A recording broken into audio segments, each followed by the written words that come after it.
Daniel, Friedman. And you can just look at me. So first, just kind of walk me through what happened. So they told us mid-flight that there was something wrong with the engine, and that they were going to have to land us. We were going from Colorado Springs to Dallas, but they told us that there was something going wrong with the engine, and so they were going to have to land in Denver. And so we emergency landed here, and once we landed, the back of the plane caught on fire. Everybody started rushing out in a panic. Luckily, emergency doors were able to get popped off. Everybody hopped onto the wing, and then people started jumping onto the ladders, and then they brought up some more ladders to be able to allow people to get off the plane and get onto the tarmac. But it was a pretty traumatic experience. How are you feeling right now? Just honestly still in shock. I mean, really happy just to be alive.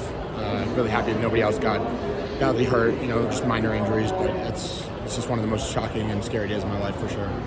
I mean, what was going through your mind when they say engine failure? That's not something you want to hear when you're in a plane.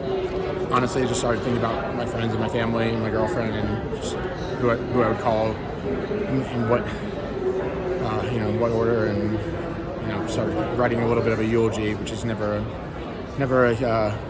exciting thought for the day. So really just cared about my loved ones and really just wanted to make sure we got here safe, and didn't know if it was going to happen or not.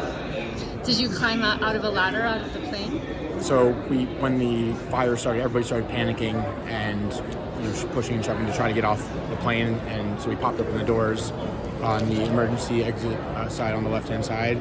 People started getting out and getting onto the plane, onto the wing, and again the fire and smoke was there, and so as they were trying to bring ladders, I jumped off the wing onto a ladder and scratched my leg a little bit, but luckily no other major injuries. And then as they put out the fire, people started getting down off the ladders. What about when you touched ground for the first time after this?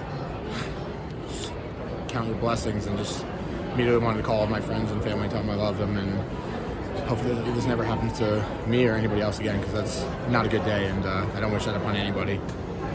It seems like we're hearing more about these kind of incidences happening. Do you have any concerns about just like aviation safety right now? I've never heard about this many things happening, especially this early on into the year. It feels like there's one every day, and so it's definitely concerning, and I don't know why it's happening, but this shouldn't be happening, especially with such a huge industry and something so important for travel, and this really has to stop. So you saw flames coming out of the plane? Yep. I was on the right side of the plane towards the back. And was there communication? Like, was the kind of crew talking to you? Was everyone going crazy?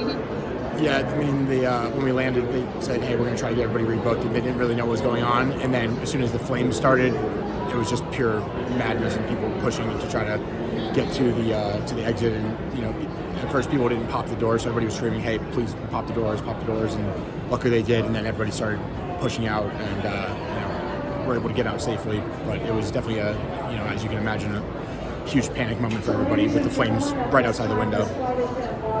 Yeah, so you're just taking your breath and trying to recover right now? Yeah, just there was a bunch of us that were at this iSpa conference in Colorado Springs for kind of the spa leaders of America, and so there's a bunch of us that were all at this conference all week together, and so luckily have some friends and some colleagues here, but that was a really scary moment, and I'm just glad everybody's okay and there's no major injuries.